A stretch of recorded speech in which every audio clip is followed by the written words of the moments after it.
Thank you पनि भन है दादाले थ्याङ्क यू त रातिको 10 बजी चाहिँ म सामानहरू प्याक गर्दैछु होइन अन्त अलिकति उयो भयो नि त अघि चाहिँ मैले कहाँ गइबस्थेँ हो अन्त अहिले चाहिँ प्याक गर्नु आँटेको छु तर त्यस्तो केही छैन उसको सामानहरू पनि बेसी ल्याएको थिएन त्यही भएर चाहिँ हल्का फुल्का छ सो हेर्दै गर्नुहोस् होला साथीहरू 10 बजी चाहिँ प्याकिङ हुनु आँटेको छ होइन सङ्गमको अब यहाँ प्याक हुनु आँटेको छ लुगाहरू उपर मिठाईहरू छ उपर चाहिँ सङ्गम छ हो अब यहाँ प्याक गर्नुपर्छ ल साथीहरू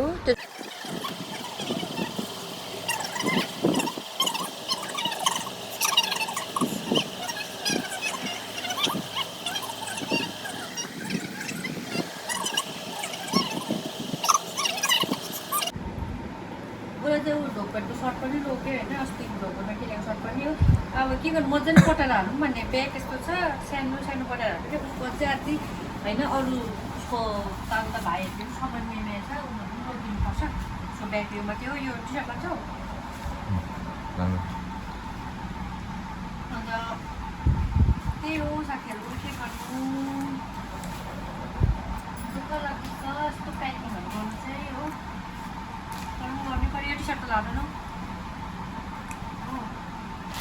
यहाँ चाहिँ उयो छ यहाँ फेरि करेन्ट छ करेन्ट लागेर म छ यहाँ चाहिँ होइन माथिबाट आमाले पठाइदिनु भएको टिकबाट सासूले पठाइदिनु भएको यहाँ चाहिँ करेन्ट रहेछ होइन आमाले पठाइदिनु भएको माथिबाट उसले उता पठाउनु गर्दा लगोस् भनेर हो यहाँ आमाले अचारहरू पनि बनाइदिनु भएको छ बिचरा भाइले ल्याएको थियो यहाँ तर दुइटा सकिसक्यो हो भाइले ट्रेन आउँदै खानु भनेको थियो यहाँ पनि ल्याएको छ भाइले हो अन्त यहाँ चाहिँ छुर्पी छ यो छुर्पी चाहिँ उसलाई उयो के भन्छ ड्युटी बस्दाखेरि होइन टाइम पास हुन्छ भनेर ल्याइदिएको अन्त यो चाहिँ उसले नि किनेको भोलि ट्रेनमा खानुको लागि अरे हो यति नै हो खानेकुरा चाहिँ अब भोलि बनाइदिनुपर्छ होइन अलिअलि पास गर्नुपर्छ त्यो पनि लिएर जाने भइरहेको त्यही सङ्गमको लागि अचार रेडी छ हो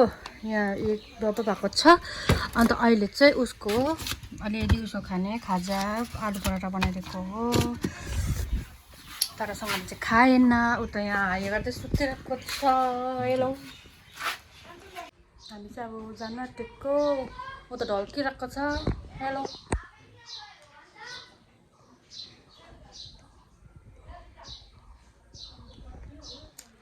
45 दिन सक्यो बुढाको कस्तो लाग्दैछ झोल जानु मन लाग्दैन तर जानै पर्यो कमाउनु पर्यो बुढी पाल्नु पर्यो नि त होइन गाइस त्यही भएर जानु पर्यो अहिले तपाईँलाई बाटो बुझ्नु ल बुढा चाहिँ एक चक्कर लाउँदैछ अहिले घुमिदिरहेको छ आजको दिन पनि शीतल भइरहेको छ हो hello guys welcome back to my YouTube channel अन्त फेसबुक पनि है म एउटै भिडियो हाल्छु फेसबुक र युट्युबमा चाहिँ सो आज चाहिँ सङ्गम चाहिँ छुट्टी सकेर पल्टन फर्किँदैछ होइन उसको 45 दिनको छुट्टी पनि सक्यो अन्त आज चाहिँ अब जान्छ होइन अन्त हामी चाहिँ उसलाई पुऱ्याउनु जानु आँटेको एनजेपीसम्म हो अन्त अब के भन्नु अरू छ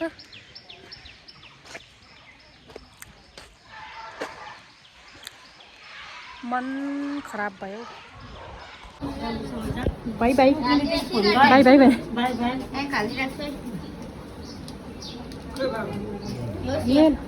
बराएर खानु ए लु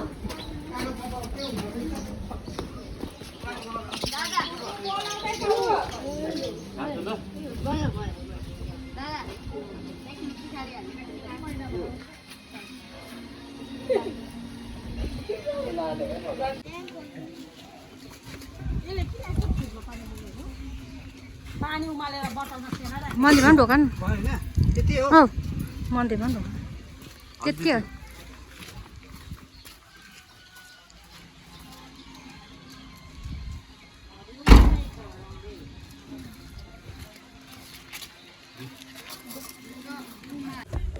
मैं तो किसी को भेज दीजिए तो ठीक है, कोई बात नहीं। अगर जाना तो चला जाऊंगा वहाँ बनने है ना,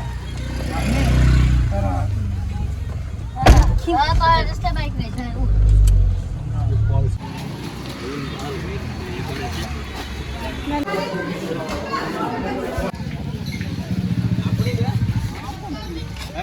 दाजुभाइ छुट्टिनु सकेको छैन।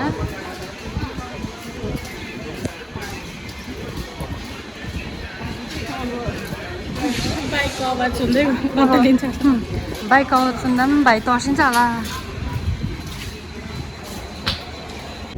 हेलो, अब चाहिँ हामी एनजेपी आइपुगेँ हो। अन्त ट्रेन पर्खिरहेको छौँ। अन्त कफी खाँदैछ दाजुभाइ। भाइ कस्तो लागेको छ दादा जाँदैछ आज? कस्तो लागिरहेछ भनेको? के भन्नु?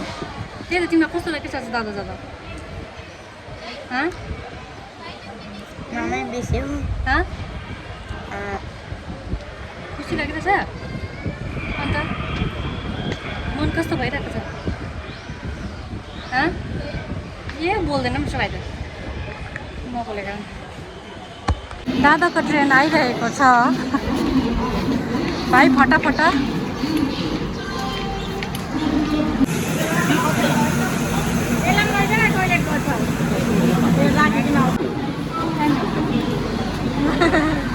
थुतु गरिदेऊ, यो बिमार हुन्छ है। थुतुमा दुईपट्टि तिमी पनि गरिदेऊ न अन्त।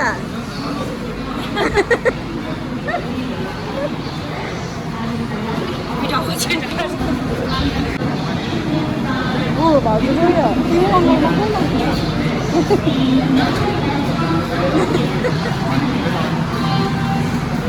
ओ भाउजूलाई नरुनु भन न, म चाहिँ भन्दैन न त।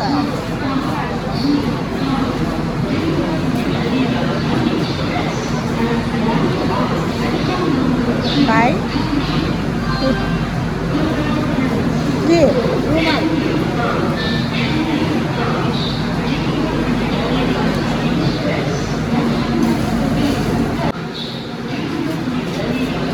गरम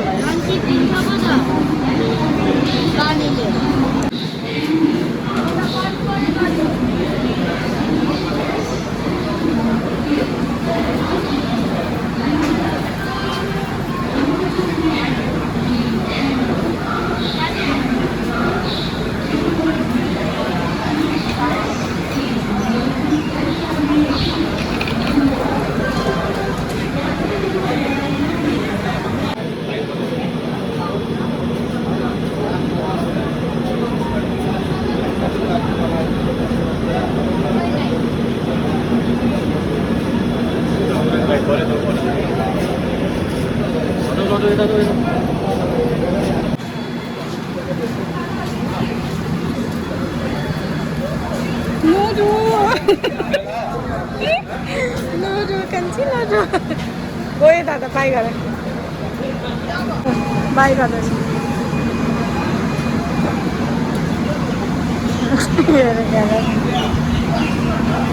जाऊ बाई गर दादालाई।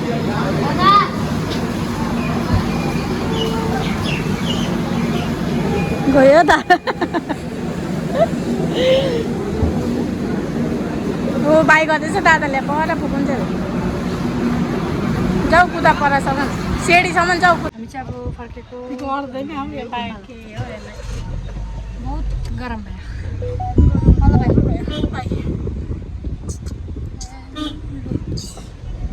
आउँदा आउँदै यताबाट फुपाल चाहिँ निगुरो टिप्नु हुँदैछ हो।